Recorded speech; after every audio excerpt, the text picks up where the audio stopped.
नमस्कार साथियों, आप देख रहे हैं हिट फिट न्यूज टीवी और मैं हूं हरनाम सिंह बड़वाल। दोस्तों, 2014 के बाद जिस प्रकार आपने देखा media, print media, social media पर किस प्रकार मोदी सरकार ने शिकंजा कसने का काम किया और यहाँ तक कि जब 2014 के अंदर मोदी जी प्रधानमंत्री देश के बने, उसके बाद उन्होंने सबसे पहले जो मीडिया है इसे अपने टारगेट पे लिया। जो नेशनल न्यूज टीवी चैनल थे उन पर उन्होंने उनकी जांच की और उन्होंने देखा कि कुछ ऐसे पत्रकार थे, इन नेशनल टीवी चैनलों पर एंकर थे जो जो सरकार की हर गतिविधि पर पैनी नजर रखते थे और सच्चाई पेश करने की कोशिश करते थे। तो ऐसे तमाम जो एंकर थे, पत्रकार थे या अब सोशल मीडिया पर वो एक्टिव हैं, मैं जरा उनके आपको नाम भी बताना चाहता हूं। जो नामचीन एंकर थे, जिनका पूरे समाज के अंदर एक बहुत बड़ा सम्मान है, लोग उन्हें आदर सत्कार देते हैं और उन्हें मोदी जी ने वहां से चलता किया। क्योंकि ये जो नेशनल टीवी चैनल हैं ये खास तौर पर अंबानी और अडानी के हैं, डॉक्टर सुभाष चंद्रा के हैं। तो इनमें जी न्यूज है या एबीपी है, एनडीटीवी है, आज तक है, इस प्रकार के बड़े चैनल हैं। तो इन चैनलों पर ये लोग काम करते थे और इन लोगों को यहाँ से बाहर का रास्ता दिखाया गया और इसके पीछे जो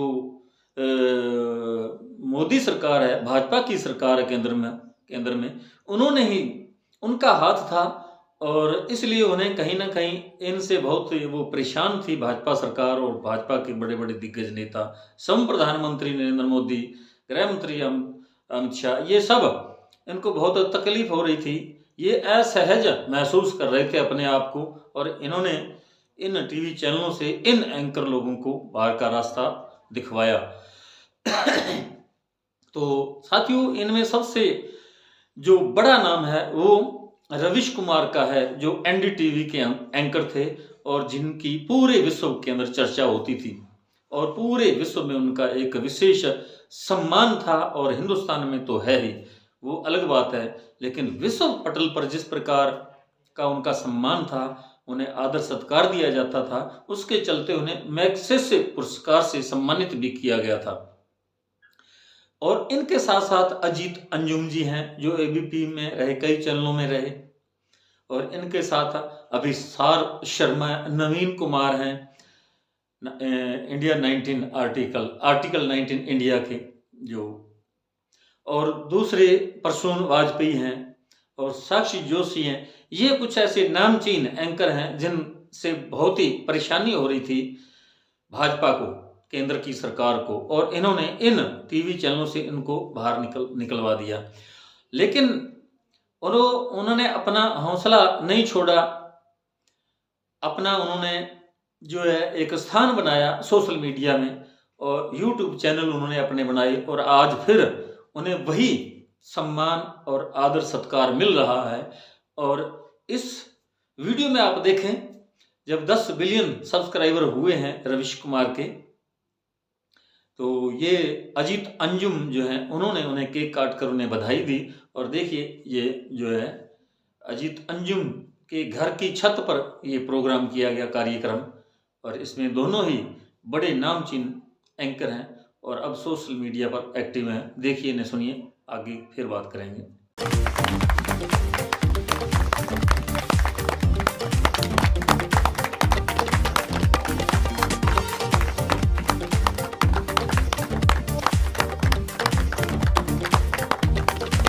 ये तो हम आपको खिलाएंगे रवीश, ये मैं आपको खिलाऊंगा। और ये रहा केक, और ये केक है रवीश कुमार के यूट्यूब चैनल के 10 मिलियन सब्सक्राइबर होने की खुशी में। 10 मिलियन मतलब 1 करोड़, और 1 करोड़ का ये सफ़र रवीश कुमार ने बहुत कम वक्त में तय किया है। इतने कम वक्त में कि अगर मैं कहूँ कि न्यूज़ की दुनिया में अपने आप में एक रिकॉर्ड है। तो इसलिए मुझे लगा कि रवीश जब यूट्यूब की शुरुआत कर रहे थे तब भी हमने बात की थी, अब जब बहुत कम वक्त में 10 मिलियन सब्सक्राइबर का मुकाम हासिल किया तो हमने कहा कि एक केक काटा जाए, सेलिब्रेट किया जाए हमारी टीम के लोग भी हों, रवीश भी हों। तो ये सफ़र बड़ा दिलचस्प रहा। बहुत बहुत शुक्रिया अजीत जी, और इतने स्वादिष्ट केक के लेकिन लिए। खाली केक आप ही खाओगे कि मैं भी खाऊं? नहीं, आपको भी मैं खिलाता हूँ, क्योंकि इस सफ़र में आप महत्वपूर्ण साथी रहे हैं, और आपके बिना हमने Thank you. काफ़ी कुछ तय किया आपके साथ साथ, सीखा है। पर ये बहुत सुंदर बात है कि आपने ये प्लान किया और आप इस मौके को आपने इतना यादगार और सुंदर बना दिया। ये भी पत्रकारिता का एक हिस्सा होना चाहिए कि हम सब एक दूसरे के सहयोगी हैं, एक दूसरे की खुशियों में साझीदार बने, एक खुशियों को दूसरे की सेलिब्रेट समस्याओं में हाथ बटाएं। ये आपने किया, तो ये आपका बड़प्पन है। बहुत बहुत शुक्रिया। नहीं, इसी छत पर रवीश से हमने बातचीत की थी जब रवीश एनडीटीवी से तुरंत इस्तीफा दिया था रवीश ने, और उस समय द्वंद्व में थे, क्या करें कैसे करें। यूट्यूब का रास्ता दिखा था, कहें तो यूट्यूब का दरवाज़ा खुला था, बिल्कुल। दाखिल नहीं हुए थे उसमें। हाँ, उसके बाद दाखिल हुए और करीब 1.5 साल में इतनी तेज़ रफ्तार से चले कि रिकॉर्ड तोड़ते हुए 1 करोड़ सब्सक्राइबर तक पहुँचे। मैं व्यूज़ आज देख नहीं पाया, व्यूज़ तो पता नहीं कितना होगा। जब हम लोग शुरू कर रहे थे, मुझे तो कोई आइडिया नहीं था। आपको ज़्यादा आइडिया था, कुछ और दोस्तों को आइडिया था, पर आपने ये हौसला दिया कि कुछ हो जाएगा और अच्छा होगा, चिंता मत करना। क्योंकि मैंने पहली बार नौकरी छोड़ी थी 26-27 साल के बाद। आपने तो कई बार नौकरी बदली है, छोड़ी है, सहयोगियों को भी उधर बढ़ाते हैं। कईयों को दी है।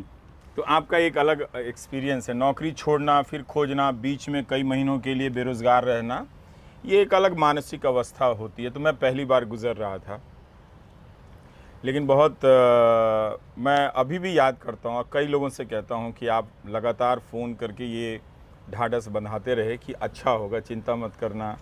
और आपकी बात मुझे वो याद है कि तुमने पहली बार नौकरी छोड़ी है, और मुझे लग रहा है कि तुम ज़्यादा परेशान होगे, लेकिन मैं तुम्हें बता रहा हूँ कि इतनी परेशानी की बात नहीं है, अच्छा चलेगा, बस काम करते चलना है। और इस्तीफ़ा देने के बाद मैं तो बहुत बीमार पड़ गया था, तो उसमें भी आपने अपने एडिटर और कैमरा पर्सन को भेज दिया कि उठो, अभी एक वीडियो बना दो, काफ़ी देर हो गया, 4 मिलियन सब्सक्राइबर हो गए, तुम कुछ वीडियो ही नहीं डाल रहे हो। तब मुझे कोई सेंस नहीं था कि 4 मिलियन सब्सक्राइबर हो गए हैं, ये कोई बहुत बड़ी बात है और मुझे लगातार वीडियो बनाना चाहिए। आपके कहने पे उस दिन मैं खड़ा हो गया और वीडियो बना दिया। पहली बार वो यूट्यूब क्रिएटर, फेसबुक का जो आता था, आपने वो सब सीखा। पासवर्ड भी उन्होंने ही बनाया, हमने बना दिया, आपने भेजा। तो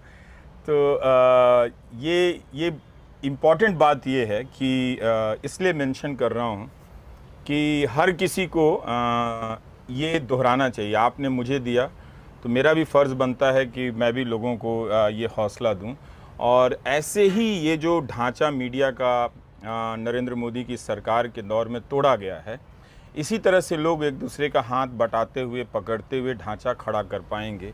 नहीं तो ये बहुत सुंदर लोकतंत्र है, ये इसमें बहुत दाग रह जाएगा कि इसमें कोई पत्रकार नहीं है, बोलने वाला नहीं है। एक प्रधानमंत्री हैं जिनकी भाषा और भाषण दोनों ही बेहद ख़राब है, झूठ बहुत बोलते हैं, उसको क्वेश्चन करने वाला कोई नहीं रह जाता। तो ये भारत माता को इस बात के लिए शर्मिंदा नहीं होना चाहिए कि अरबों की आबादी में, 1 अरब से ज़्यादा की आबादी में कोई पत्रकार ही नहीं है जो इस प्रधानमंत्री के झूठ को झूठ बोल सके। सही तो बात। वो यूट्यूब ने एक प्लेटफॉर्म दिया जिस पे आकर हम, आप, अभिसार, आकाश, कई लोगों ने आकर इस झूठ को झूठ बोला तो है ही। जो बड़े बड़े मालिक जिनके पास गाड़ियां हैं, पुरी, चंद्रा और वगैरह वगैरह, ये सब जो भी हैं, अदानी, अंबानी, जो भी, ये सब हिम्मत नहीं कर सकते हैं। पर हम लोगों ने कर दिया। अब हमारा चैनल कल बंद कर दीजिए, जो करना कर दीजिए, लेकिन इस 1 साल में, आपने 4 साल में, किसी ने 5 साल में ये करके दिखाया कि इसी दौर में, इसी प्रधानमंत्री के झूठ को सामने से खड़े होकर झूठ बोला जा सकता है और देश की जनता साथ में खड़ी होकर हमारा हौसला बढ़ा सकती है। ये बहुत बड़ी बात है। ये यूट्यूब से ज़्यादा, किसी रवीश कुमार, अजीत अंजुम से कहीं ज़्यादा ये बड़ी बात है कि 1 करोड़ जनता खड़ी हो जाए कि आप बोलिए तो हम आपके साथ हैं, बिना सत्ता के। जब हमारे रास्ता पास की जगह बिल्कुल। सुरंग हो जाए, वो भी और तो कुछ- नहीं दिख रहा हाँ, था, कुछ मुझे तो दिख वो नहीं- भी नहीं वही- दिख रहा वही। था, वो तो आप बता रहे थे कि नहीं अच्छा डेड रास्ता एंड, मिलेगा। डेड एंड पता नहीं क्या। और अब देखिए पीछे बैठकर बात करने की जगह तैयार है। ये तो केक के लिए था, और हमारे सारे सहयोगी जो कैमरे पर हैं, उसके बाद ये केक खाएंगे, उसके बाद हम बैठ के रवीश से इनके उस सफ़र पर बात करेंगे। जब हमने पिछली बार बात की थी तब रवीश होने की कहानी, एनडीटीवी से लेकर एनडीटीवी को खोने की कहानी दरअसल। हाँ, एनडीटीवी तुरंत खो कर आए थे, तो 26-27 साल का ट्रॉमा भी था, अवसाद भी था, खुशी भी थी, कुछ छूटने का बिल्कुल एक था, गम भी था, बिल्कुल था। वो सब पर बात की थी। आज यहाँ से हम बात करेंगे उस रवीश कुमार के इस 10 मिलियन सब्सक्राइबर होने के सफ़र, बीच की स्थितियाँ, मन स्थितियाँ, हौसला, खुशियाँ, ताकत, बहुत सारी चीज़, उस पर बात करेंगे। तो हम वहाँ चलते हैं। Thank you. और आप चाहिए लोग चलते केक हैं। खाइए सारे लोग। और दर्शक, वो सारे दर्शक जो रवीश को देखते हैं, जो मुझे देखते हैं, या हम जैसे लोगों को देखते हैं, उन सभी दर्शकों का हम सब शुक्रगुजार हैं कि आपसे हम सब हैं, आप देखते हैं, इसीलिए हम सब ये हौसला कर पाते हैं। और इसीलिए रवीश कुमार ने वो कामयाबी हासिल की पिछले 1.25 साल 1.5 साल में, जो अपने आप में रिकॉर्ड है। चलते हैं, अब जरा बैठ कर बात करते हैं आराम से। आइए, आप लोग केक खाइए भाई।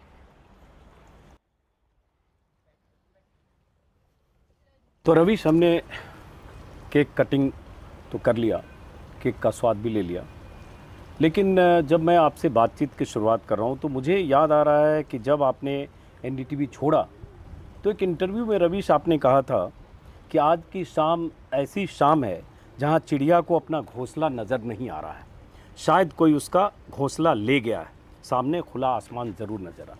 तो ये जब आप कह रहे थे तो एक हताशा थी, एक भावुकता भी थी, बहुत कुछ छूटने का गम भी था, क्योंकि बहुत बड़ा स्टेटमेंट है कि ऐसा लग रहा है चिड़िया का घोंसला ले लिया गया। तो वो सफ़र वहाँ से शुरू होकर आज यूट्यूब का सफ़र 10 मिलियन सब्सक्राइबर तक, क्या घोंसला चिड़िया को वापस मिल गया, या कोई अपना घोंसला चिड़िया ने बना लिया? अजय जी, जब छोड़ा था तो वो फैसला साधारण तो नहीं था। मुझे मालूम है कि इतनी बड़ी सरकार थी, लाखों करोड़ रुपए का वाला उद्योगपति था, आजकल टेम्पो में पैसा भेज रहा है, ऐसा देश के प्रधानमंत्री कहते हैं।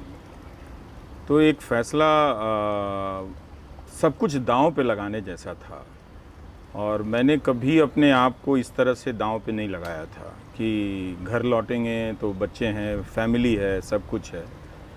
लेकिन जो ईमान की आवाज़ होती है, जो ज़मीर की आवाज़ होती है, वो यही कह रही थी कि इसके साथ काम मत करना, भले पत्रकारिता छूट जाए, ये हो।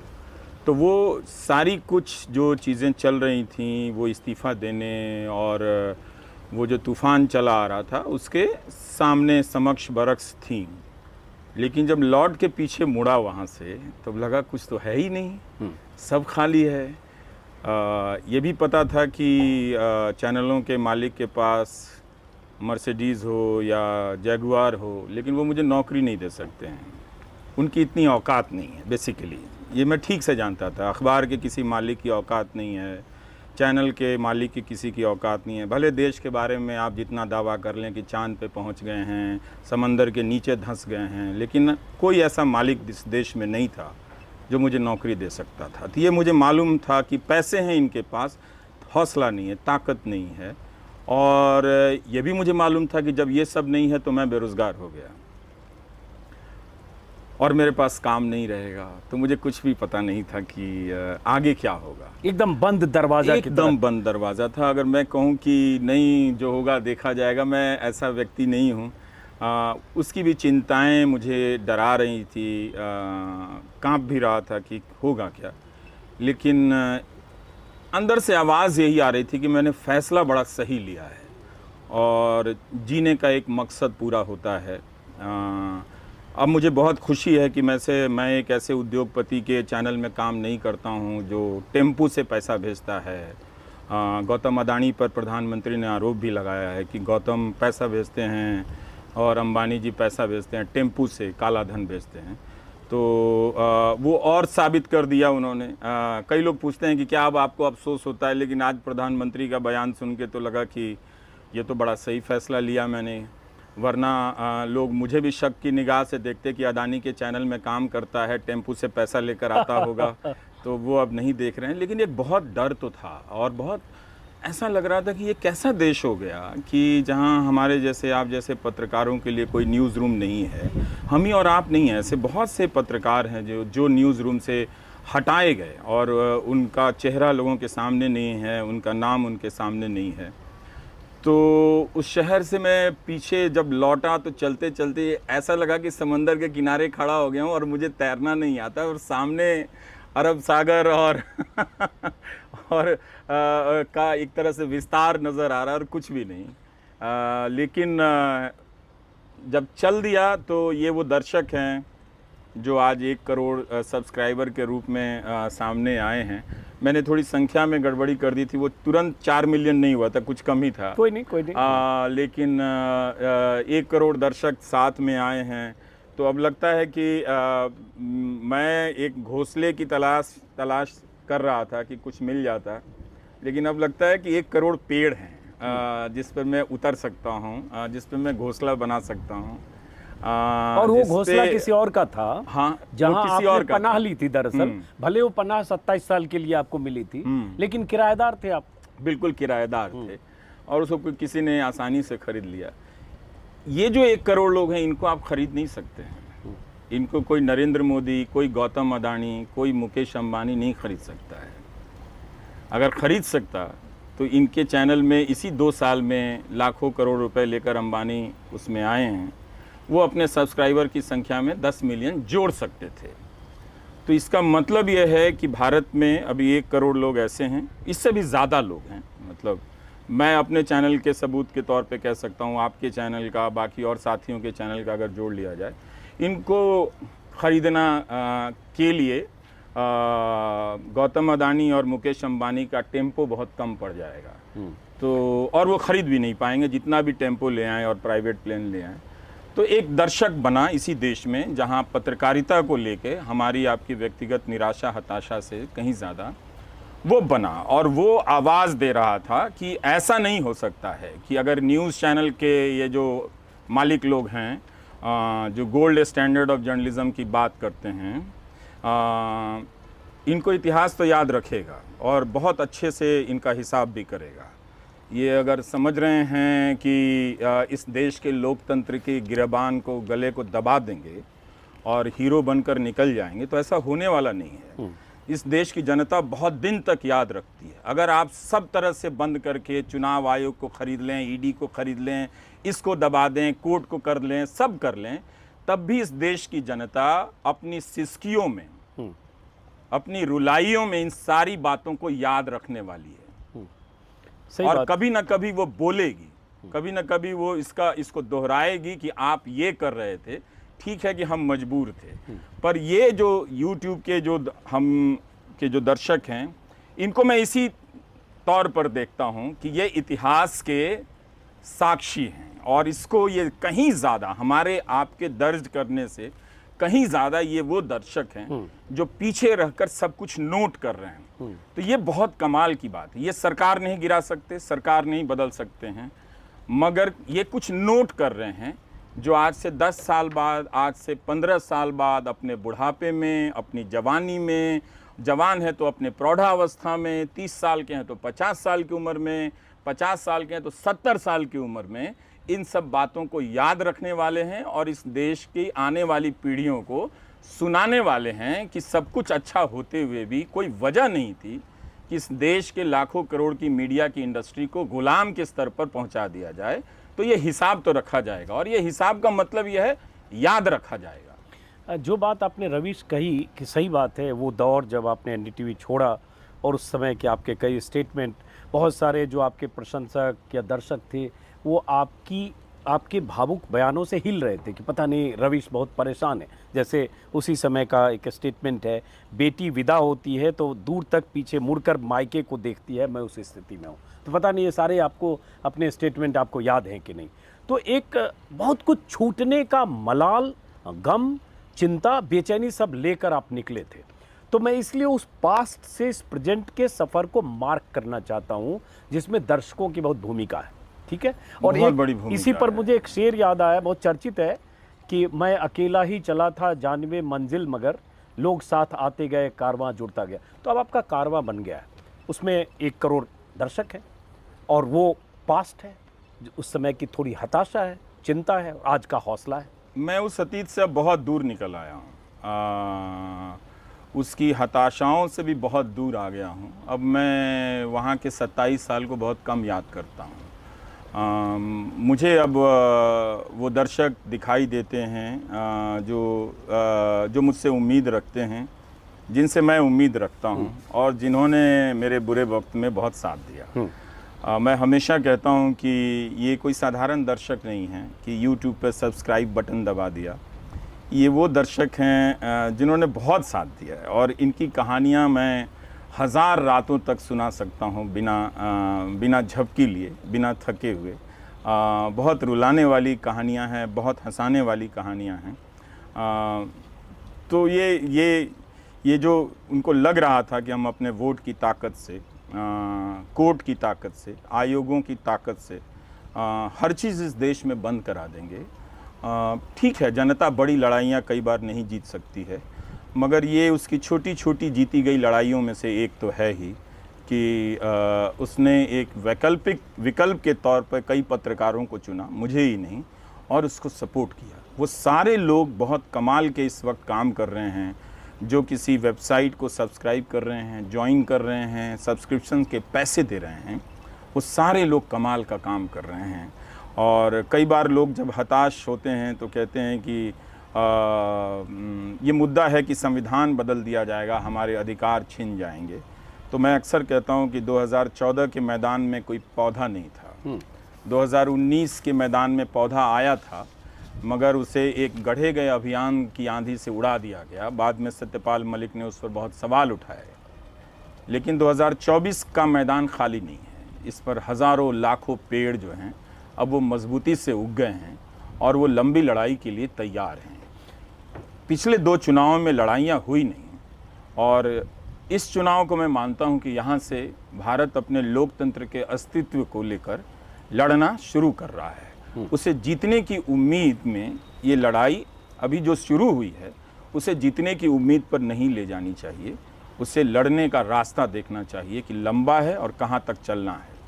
एक इस दौर में ये भी हुआ, आप अक्सर अपने वीडियो में जिक्र भी करते हो, हम लोग भी करते हैं, कि जब बड़े बड़े मीडिया संस्थान, अरबपति मीडिया घराने, मीडिया मुगल, उस दौर में news minute, the wire, scroll, reporters collective, ऐसे दर्जनों छोटे छोटे संस्थान हैं जो जनता के डोनेशन पर चलते हैं और उससे बड़ी बात हौसले पर चलते हैं। और उन बड़े संस्थानों के संस्थागत पूरा जो एक ढांचा है उसको चुनौती देते हैं। जैसे अभी इलेक्टोरल बॉन्ड पर ही क्या हुआ, इतनी बड़ी चीज़, इतना बड़ा घोटाला, सब कुछ रिटन ऑन द वॉल जैसे कहते हैं, और वो चीज़ें दब गई लगभग। अगर कुछ भी निकली तो वो वैकल्पिक मीडिया ने। तो इस दौर में एक उम्मीद भी जगती है, लेकिन कहीं कुछ चिंता भी होती है क्या, कि कहीं कोई ऐसा दौर जब कोई बोलता है हिंदुस्तान जैसा यूट्यूब चैनल सडनली बंद हो जाता है, या किसी चैनल को स्ट्राइक का खतरा होता है, तो ये सब भी होता है कि हम यहाँ तक गढ़ के 1.25 साल 1.5 साल में लाए, लेकिन अचानक कोई ऐसी चीज़ हो। हाँ, बीच में ये भी हो रहा है कि थोड़ी हवा चल रही है, तो लाइट और शेडो का भी खेल हो रहा है, छाया भी, मतलब आंधियों का समय है, उन्हें आने दीजिए, उन्हें जाने दीजिए। हाँ। क्योंकि इस तूफान में ये मुल्क फंसा हुआ है, तो अच्छा है कि आंधियां चलती रहें। रोशनी भी है, रुक जाने से ज्यादा चिंता होनी चाहिए कि इस मुल्क में आंधियां नहीं चल रही हैं। तब वही सवाल जो, लेकिन ये बहुत ज़रूरी बात आपने कही कि बहुतों को लगता होगा कि हम लोग हमेशा उल्लास और जश्न के मूड में रहते हैं कि किसी का सब्सक्राइबर बढ़ रहा है, किसी का वीडियो ज़्यादा देखा जा रहा है, लेकिन उसी के साथ साथ ऐसा कोई क्षण नहीं होता है, मेरा ही नहीं बाकी दूसरे यूट्यूबर का, कि वो अपने अस्तित्व को लेकर चिंतित नहीं है। वो हमेशा ही है, उसे लगता है कि कोई स्ट्राइक भेज देगा तो चैनल बंद हो जाएगा, सरकार का कोई गुमनाम ऑफिसर एक नोटिस भेज देगा, आपने बोलता हिंदुस्तान का जिक्र किया, वो बंद कर दिया जाएगा। लेकिन ये अच्छी बात है कि आज जिस वक्त हम बात कर रहे हैं, आज के ही दिन बोलता हिंदुस्तान को यूट्यूब ने वापस बहाल किया है, और तो गलती भी मानी है जो ट्विटर पर गलती भी मानी है। लेकिन बड़ी बात ये है कि हम मेहनत तो कर रहे हैं, लेकिन इस जगह पे हम अपना छाता, अपना कोट टांग रहे हैं कि वो दीवार कभी भी कोई लेके जा सकता है। तो उस खूंटी पे जो या खूंटी उखाड़ कर ले जा सकता खूंटी है। उखाड़ के ले जा सकता है, और वो बहुत आसान है ऐसा करना। लेकिन हम बहुत ग्रेटफुल भी हैं कि यूट्यूब ने, हम समझते हैं कि यूट्यूब पे कितना ज़्यादा प्रेशर होगा सरकार का, लेकिन इसके बाद भी उसने अभी तक ऐसा नहीं होने दिया है, मगर ये कभी भी हो सकता है। तो इसका असर क्या हो रहा है? इसका असर ये हो रहा है कि बहुत 2 कदम चलते हैं तो 4 कदम पीछे भी आते हैं कि क्या इसका सेटअप बड़ा करना चाहिए, क्या रिस्क लेना चाहिए। ये जो बंद करने की चाबी जो अपने पास सरकार हुजूर ने रखी है, वो ज़्यादा चिंता की बात है। अच्छी बात है कि जो ब्रॉडकास्ट बिल आ रहा था और इंटरनेट को लेके, जिसको कुणाल कामरा ने कोर्ट में चैलेंज किया और सुप्रीम कोर्ट ने रोक लगाई, अगर वो उस पर रोक सुप्रीम कोर्ट नहीं लगाता तो हो सकता है कि हम और आप आज बात करने की स्थिति में नहीं होते। हम किसी और नया चैनल बना रहे होते यूट्यूब पर, और लोग भी, दर्शक तो हमें तब भी खोज लेंगे कि गया कहाँ, कहीं कुछ नया तो नहीं बनाया होगा, पर लंबा वक्त लग जाएगा उनके लिए खोजना। पर ये चिंता तो हमेशा रहती है कि आज हमारा चैनल चला जाएगा, कोई नोटिस भेज देगा। ये यूट्यूब की एक कमज़ोरी है। यूट्यूब आश्वस्त करता है कि इतना आसान नहीं है कि आपका बनाया हुआ चला जाएगा, लेकिन तब भी उसे इस स्ट्राइक के झंझट से हमें मुक्त करना चाहिए। हमारे चैनल के अस्तित्व को ज़्यादा उसको सुरक्षा देनी चाहिए कि आपने बनाया है, ठीक है, प्लेटफॉर्म उनका है, लेकिन ये किसी के लिए आसान नहीं होना चाहिए कि वो कुछ गड़बड़ी करके, कुछ चतुराई चालाकी करके बंद कर दे। तो ये बहुत चिंता होती है। फेसबुक तो जैसे बहुत, मुझे लगता है वो जैसे तो बहुत ही मेरा ही फेसबुक 26 या 27 लाख उसके फॉलोअर हैं, और कम्प्लीटली एक तरह से कहे मोनेटाइजेशन बंद है, रिस्ट्रिक्टेड है, जीरो हो गया। सडनली क्यों हुआ पता नहीं चला। मेरा भी उस पे चलता ही नहीं। और ज्यादातर लोग कर रहे हैं, पॉलिटिकल जो लोग कर रहे हैं, लगभग सबका लगभग बंद है। ऑफिशियली बंद है, अनऑफिशियली बंद है, बट बंद है। यूट्यूब अभी तक इस तरह से आशंकाएं दिखती है 1-2 केसेस में, लेकिन फिर भी वहां हम लोग कर पा रहे हैं। लेकिन आने वाले वक्त को लेकर एक खतरा और आशंका लगी रहती है, जब सरकार के शिकंजे की आहट होती है कि कुछ भी कर सकते हैं। और इस दौर में भी रवीश अगर देखोगे, वो यही कर सकते हैं, उन्हें बंद करना आता है, खोलना नहीं आता है। सही बात है ना, सही बात। वो खोल नहीं पाए। जैसे आज एक रवि, भी ढंग का इनके दौर में एक भी ढंग का पत्रकारिता संस्थान पनप नहीं पाया। जो था वो खत्म ही हुआ। तो ये खोलने के उस्ताद, बंद करने के उस्ताद हैं। इन्हें खोलना आता नहीं है इनको। तो ये यही कर सकते हैं कि हमारी मेहनत पे हमने जो पसीना बहाया है वो छीन के भाग सकते हैं। इनके समर्थक उसी तरह के हैं, उसमें खुश हो जाएंगे, बड़ा अच्छा हुआ इनका चैनल सरकार ने बंद कर दिया। तो इनको तबाही पे नाचना गाना आता है, इनको निर्माण करना आता नहीं। और उसके लिए उनके चीयर लीडर्स भी वो बहुत करते हैं, सारे रहेंगे, मीडिया के लोग चीयर लीडर्स हैं। लेकिन जैसा कि आप ही कहते हैं कि बंद हो जाएगा तो बंद हो जाएगा, इतना मत सोचा करो। मैं तो कहता हूँ एक दरवाजा बंद होगा, दूसरा खुलेगा। और मैं ये भी आपने सिखाया कि इस आशंका से निकलो। उसमें यूट्यूब के भी कुछ लोगों ने बहुत हेल्प भी किया कि इतना जल्दी आप मत घबराइए या किसी को भी। लेकिन वो दिमाग में वो बात तो रहती है कि जैसे ही आप दूसरे को देखते हैं कि इतना आसान है बंद कर देना, तो अगर वो व्यक्तिगत स्तर पर भी लड़ने पर आ सकती है, हमें बहुत सारे पत्रकारों को बेरोजगार करने के बाद। देखिए, इसको एक चीज़ तरीके से समझना चाहिए, हमारे आपके जैसे पत्रकारों के पास ये आखिरी सिरा है, इसके बाद केवल खाई है। इसके बाद पत्रकारिता बंद गली के आखिरी मकान में हम मंच, हाँ बिल्कुल, बंद गली के आखिरी बिल्कुल याद आ गए मकान में है। और इसके बाद हमारे पास कुछ नहीं है। जो हमारी जानकारी में प्लेटफॉर्म है वो खत्म हो जाता है।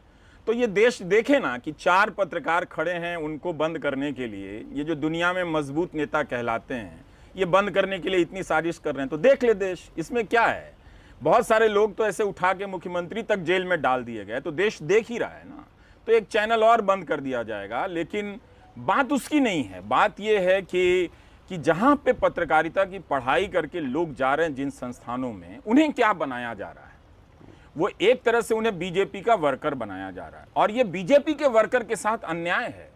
वो मेहनत करे अपनी पार्टी के लिए, उसको इनाम मिले जिस पार्टी के पास 13,000 15,000 करोड़ रुपए हैं। विश्व की सबसे बड़ी पार्टी है। उस पार्टी के नेता पार्टी को, अपने जिला अध्यक्षों को, ब्लॉक अध्यक्ष को अच्छी कारें खरीद कर देनी चाहिए। तुम किसी दिक्कत में मत रहो। दफ्तर बना है, लेकिन उनको पैसे देने चाहिए, उन लोगों को सैलरी देनी चाहिए, उनको ये करना चाहिए। तो जो बीजेपी का वर्कर का जो मेहनत है, उसका क्रेडिट न्यूज चैनल को जा रहा है।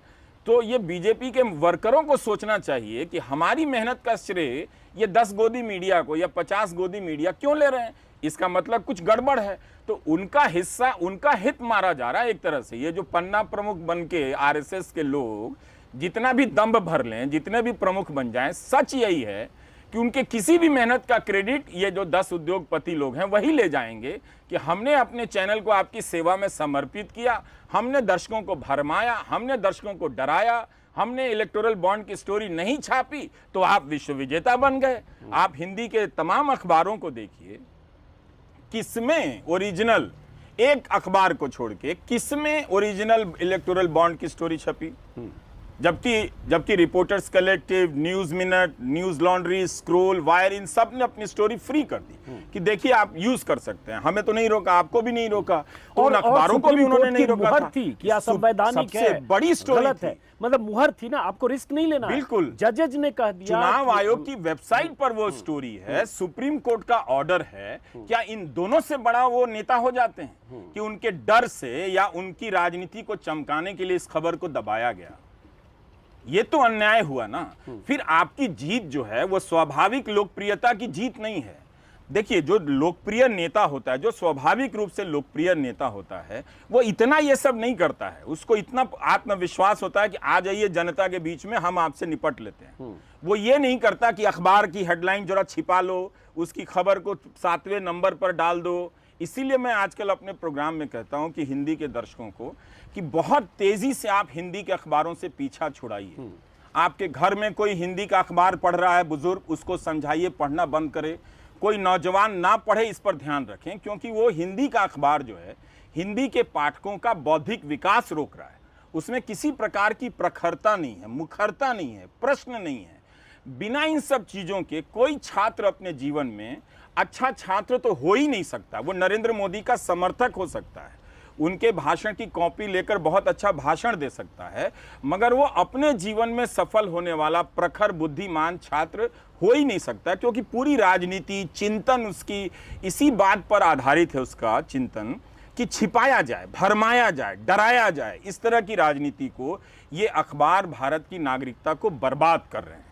बहुत मुश्किल से हम लोग समय समय पर इस अधिकार बोध को गंवा देते हैं, बहुत मुश्किल से फिर से धीरे धीरे हासिल करते हैं। लेकिन लगातार ये मीडिया जो है, आज कितने चैनल प्रधानमंत्री के ही बयान पर डिबेट कर रहे होंगे। उसी पर अब मैं आ रहा हूं, अदानी और अंबानी के चैनलों पर क्या चल रहा होगा मुझे नहीं मालूम। बड़ी बात प्रधानमंत्री कह दें कि अडानी और अंबानी बोरे में और टेम्पो में भरकर कांग्रेस को और राहुल गांधी को या शहजादे को पैसे भेज रहे हैं, और ये प्रधानमंत्री कह रहे हैं, उन्हीं की एजेंसी, उनकी सरकार, कहाँ गोदाम है अडानी का, कहाँ अंबानी का, कहाँ बोरा, कहाँ टेम्पू, वो भाषण में कह रहे हैं। तो सबसे बड़ी बात तो ये, और राहुल गांधी जिक्र नहीं कर रहे हैं चुनाव में अडानी और अंबानी का, ये प्रधानमंत्री, ये सबसे बड़ा झूठ। कांग्रेस ने तो लिस्ट जारी कर दी, कह दिया कि 130 बार अडानी और अंबानी का नाम लिया पिछले 1.5 महीने में राहुल गांधी ने। तो कायदे से होना तो ये चाहिए था कि सारे चैनल पर प्रधानमंत्री का वो भाषण, उनके झूठ, और कॉन्ट्रास्ट में राहुल गांधी जो कह रहे हैं वो, और जो सवाल, लेकिन वो सवाल तो मुझे लगता नहीं कहीं कोई पूछेगा। तो देखा साथियों, इनकी किस प्रकार, कितनी शालीनता से ये एक दूसरे का सत्कार कर रहे हैं। यही तो संस्कार होते हैं हिंदू संस्कृति के। लेकिन अगर बात करें भाजपा की, जो राष्ट्रवाद का नारा देती है, हिंदू धर्म को बचाने, इसको आगे बढ़ाने, या राम मंदिर पर बात करती है, धर्म की बातें करती है, हिंदू समाज को बचाने की बात करती है, मुसलमानों के खिलाफ बुलंद आवाज उठाती है, इन्हें घुसपैठिया तक कहती है मुसलमानों को। तो इस प्रकार की जो राजनीति है या एंकरिंग है, ये भाजपा को पसंद है, और इसीलिए इनको ये जो पत्रकार हैं, हिंदुस्तान के जाने माने पत्रकार हैं, नामचीन हैं, इनको ये झेल नहीं पाए, और इनको जो बड़े नेशनल टीवी चैनल उनसे इनको बाहर करवाया गया, क्योंकि ये सच्चाई के पुष्प थे। सरकार की, चाहे इससे पहले कांग्रेस की सरकार भी रही हो, लेकिन ये स्वतंत्र पत्रकारिता के जीते जागते सबूत है हमारे सामने। और कांग्रेस के जमाने में भी इन्होंने अगर मुखालफत की किसी भी नीति, नियम, कायदे, कानून को, तो की। इनके खिलाफ तत्कालीन केंद्र की कांग्रेस सरकार ने कोई भी इनके विरुद्ध एक्शन नहीं लिया और इन्हें स्वतंत्रता से इन्हें अपनी एंकरिंग करने दी, पत्रकारिता इन्होंने की और इनका नाम है आज। लेकिन भाजपा के आते ही मोदी जी ने सबसे पहले मीडिया पर नियंत्रण किया, अंकुश लगाया और अपने सुविधा मुताबिक अपनी चापलूसी चाटुकारिता करने वाले एंकरों को प्रमोट किया, उन्हीं को टीवी चैनलों के अंदर, नेशनल टीवी चैनलों के अंदर उन्हें जगह दी और इनको वहां से बाहर का रास्ता दिखा दिया। लेकिन साथियों, जो मीडिया है ये देश का एक चौथा स्तंभ माना जाता है और ये सत्ता सरकार को जगाने का काम करती है मीडिया, चाहे वो सोशल मीडिया हो, अखबार हो, नेशनल टीवी चैनल हो। तो ये ऐसे प्लेटफॉर्म है जिससे सरकार जो है, सत्ता सरकार, उसको एक चेतावनी दी जाती है कि आप अमुक कार्य गलत कर रहे हैं। अगर उनकी आलोचना होगी तभी तो उन्हें पता चलेगा कि हम ये क्या गलत कर रहे हैं और उसमें वो सुधार की गुंजाइश होगी। लेकिन मोदी जी ने ऐसे जो दमदार पत्रकार थे, स्वतंत्र पत्रकारिता में विश्वास रखते थे और उन्होंने अपना जो पत्रकारिता का धर्म है उसे बखूबी निभाया भी। लेकिन वो नागवार गुजरे मोदी जी के लिए और उन्होंने अपने इन टीवी चैनलों के जो मालिक हैं, मुकेश अंबानी हो, अडानी हो, डॉक्टर सुभाष चंद्रा हो या कोई और, इनको कहकर इनको बाहर निकलवा दिया। लेकिन जो इस प्रकार की हरकत मोदी जी ने या भाजपा ने की वो ज्यादा दिन चलने वाली नहीं थी। कहते हैं ना कि काठ की हंडी एक बार चूल्हे पर चढ़ती है, दोबारा नहीं चढ़ती। तो मोदी जी या भाजपा ने एक बार ये काम कर लिया, लेकिन उन्होंने अपना प्लेटफॉर्म जो किसी के मातहत उन्हें बोलने का एक मंच मिला था नेशनल टीवी चैनलों के अंदर, वहां से तो मोदी जी ने उन्हें बाहर का रास्ता दिखा दिया। लेकिन उन्होंने अपना ये धर्म, जो सच्ची पत्रकारिता है, साफ सुथरी पत्रकारिता, उसको छोड़ा नहीं और उन्होंने सोशल मीडिया पर, अपने यूट्यूब चैनलों पर उन्होंने वही अपना कार्य जारी रखा और आज उन्हें कितना सम्मान मिल रहा है और उनके कितने सब्सक्राइबर बढ़ गए हैं और साल सवा साल के अंदर ही 10 बिलियन सब्सक्राइबर से भी पार हो गए हैं रवीश कुमार जी और उन्हें बहुत ही सम्मान और प्यार मिल रहा है देश के लोगों से। तो ये होती है सच्ची पत्रकारिता।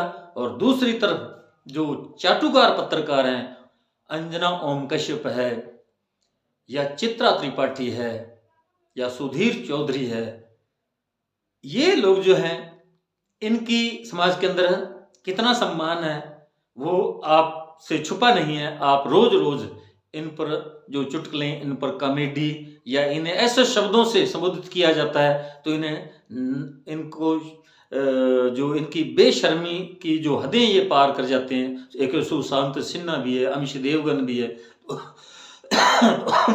तो ये केवल और केवल ये लोग भाजपा के प्रवक्ता के रूप में एंकरिंग करते हैं और ये अब सब चीजें जो हैं जनता जान चुकी है और उनका जो आम लोगों के बीच सम्मान कैसा है वो आप सबको मालूम है। अंजना ओम कश्यप, चित्रा त्रिपाठी या सुधीर चौधरी, वो जनता के बीच में उन्हें जाने से भी अब डर लगने लगा। अगर चले भी जाते हैं भूलवश कहीं तो उनका किस प्रकार उन्हें अपमान का सामना करना पड़ता है, अपमान झेलना पड़ता है, उनकी कितनी तौहीन होती है। लेकिन वो बेशर्मी की हदें सब पार किए हुए हैं। उनको केवल मोदी की अंधभक्ति करनी है या मोदी के प्रवक्ता के रूप में एंकरिंग करनी है या जो नेशनल टीवी चैनल है जिन पर मोदी सरकार का कब्जा है उनके अंदर उनको एंकरिंग करनी है और उनको मुंह मांगा वेतन भी मिलता है और लेकिन उनका सम्मान और सत्कार कितना है वो आपको मालूम है। तो साथियों, ये वीडियो हमारा आपको कैसा लगा कमेंट बॉक्स में जरूर लिखकर बताइएगा। यदि आपने हमारे hit fit news TV channel को अभी तक सब्सक्राइब नहीं किया तो please hit fit news TV channel को आप सब्सक्राइब करें, इसको शेयर करें, लाइक करें। आपका बहुत बहुत शुक्रिया। राम राम, सत श्री अकाल।